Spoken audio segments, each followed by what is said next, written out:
कक्षा 7 के सभी विद्यार्थियों का मेरे चैनल में हार्दिक स्वागत है। आज है आपका पाठ 5 निज भाषा उन्नति। इसमें ये दोहे दिए गए हैं और इसके रचयिता जो हैं वो भारतेंद्र हरिश्चंद्र जी हैं। तो देखिएगा, पहला दोहा है निज भाषा उन्नति है सब उन्नति को मूल, बिन निज भाषा ज्ञान के मिटै न हिय को सूल। निज अपनी भाषा की उन्नति ही सभी उन्नतियों का मूल है। मूल जड़ आधार है, यानी जो भी उन्नति है उसका सबका आधार जो है वो अपनी भाषा की उन्नति ही है। बिन निज भाषा ज्ञान के, अपनी भाषा के ज्ञान के बिना मिटै न हिय को सूल। अपनी सूल का अर्थ होता है कांटा, पीड़ा, दर्द। तो यहाँ पर दर्द पीड़ा से अर्थ लिया गया है। बिन निज भाषा ज्ञान के मिटै न हिय को सूल। अपनी भाषा के ज्ञान के बिना हृदय की पीड़ा नहीं मिटती, अर्थात क्योंकि अपनी भाषा में ही व्यक्ति अपनी बात कह पाता है। अच्छी तरह से अभिव्यक्ति अपनी ही भाषा में होती है, इसीलिए कहा गया है कि मिटै न हिय को सूल। अगला देखिए, करहु विलम्ब न भ्रात अब उठहु मिटावहु सूल। करहु विलम्ब, विलम्ब देर, भ्रात भाई, हे भाइयों अब देर मत करो। उठहु मिटावो सूल, उठो और इस पीड़ा को नष्ट करो, यानी मिटा दो इस दर्द को। निज भाषा उन्नति करो, अपनी भाषा की उन्नति करो।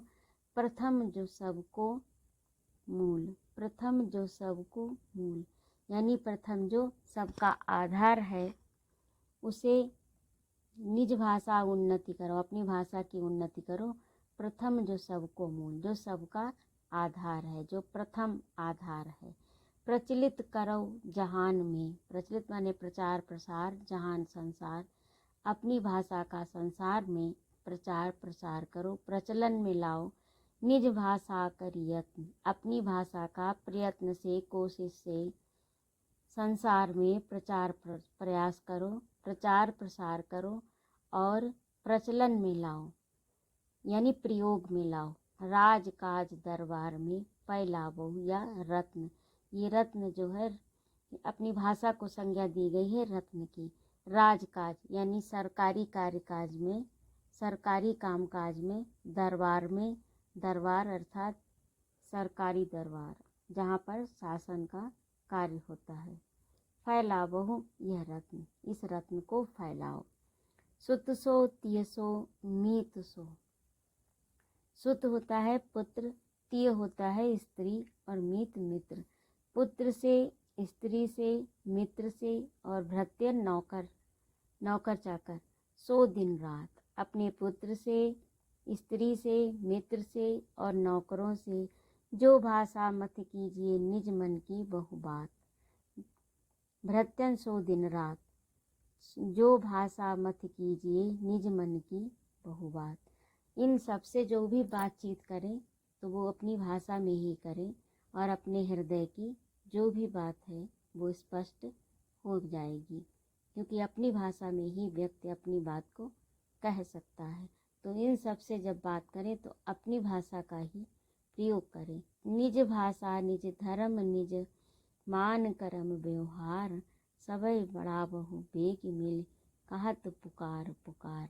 अपनी भाषा, अपना धर्म, अपना सम्मान, अपने कर्म और अपना व्यवहार, सबई बढ़ावो बेग मिल, सबको बढ़ाइए। इन चीज़ों को, भाषा को, धर्म को, कर्म को और अपने व्यवहार को, इन सबको बढ़ाइए। कहत पुकार पुकार, मैं बार बार कह रहा हूँ, बार बार पुकार पुकार कर कह रहा हूँ कि इन सब की बढ़ोतरी करिए।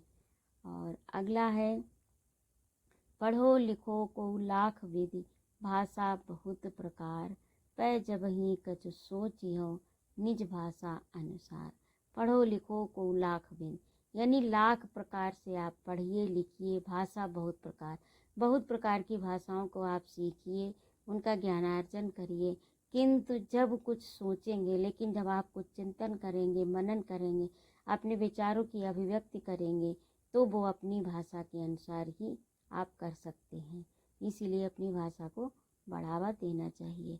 अंग्रेजी पढ़ के यद्यपि सब गुण होत प्रवीण, यद्यपि इंग्लिश पढ़ने के बाद में लोग सर्वगुण संपन्न हो जाते हैं, चतुर हो जाते हैं, दक्ष हो जाते हैं।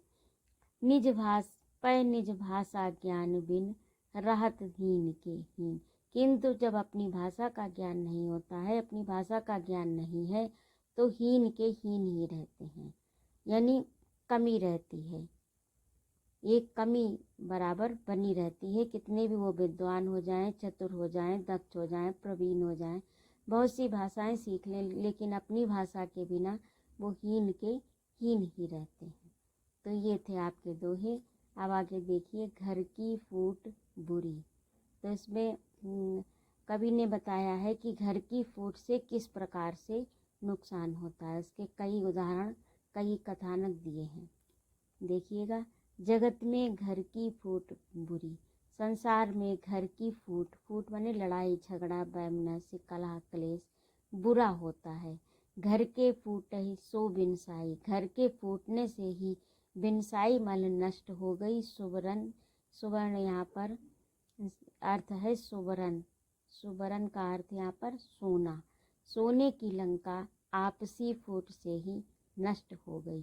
फूटे सो सत कौरव नासे, फूटने से ही, आपसी कलह से ही, आपसी झगड़े से ही कौरव नासे, यानी 100 कौरव थे, दुर्योधन 100 भाई था, तो सभी का नाश हो गया था अपनी घर की ही फूट से।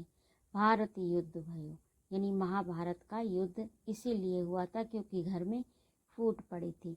जाको घाटो या भारत में अबलो नहीं पुजो, तो इतना बड़ा महाभारत हुआ था कि उसका घाटा, उसमें जो नुकसान हुआ था, उसकी भरपाई आज तक नहीं हो पाई है। फूटे सो जयचंद बुलायो जवनन भारत धाम, जयचंद की फूट से ही जवनन यानी यवनों का भारत पर अधिकार हुआ था। जाको फल अब लो भोगत सब, जाको फल अब लो भोगत सब, उसका परिणाम, जो उसका जो दुष्परिणाम आए, उसकी जो हानियां हुई, उसको आज तक हम लोग भोग रहे हैं। सब आरज होई गुलाम, सभी लोग इसीलिए गुलाम हो गए, क्योंकि अगर घर में फूट ना होती तो हम बाहरी व्यक्ति का मुकाबला कर सकते थे, अपने दुश्मन को परास्त कर सकते थे, लेकिन घर की फूट से दुश्मन को सारे भेद पता चल गए और हम गुलाम बन गए।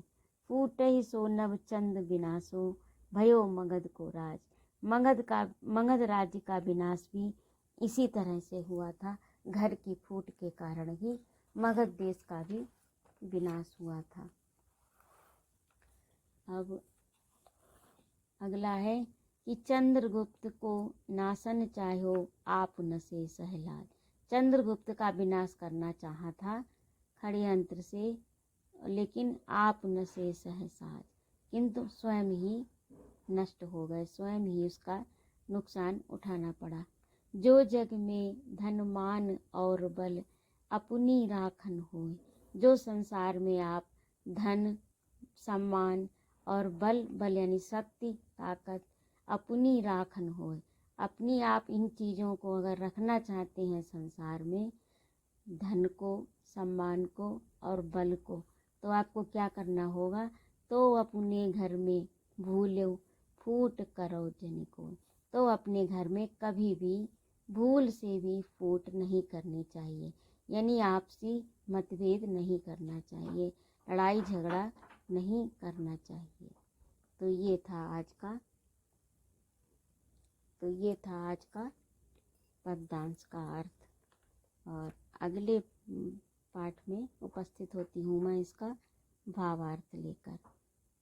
और इसमें ये जो शब्दार्थ दिए हैं इसे आप लोग याद कर लीजिए और अपनी उत्तर पुस्तिका में लिख लीजिएगा। पहला है मूल, आधार, शूल, पीड़ा, विलंब, देर, यत्न, जत्न, यत्न, प्रयास, भृत्यन, सेवक, मध्य, बीच में, वेग, शीघ्र, प्रवीण, कुशल, हीन, अधूरा, रहित, बिनसाई, बिनसाई मतलब नष्ट हुए, पुज्यो पूरा हुआ, जवन, यवन, आरज, आर्य।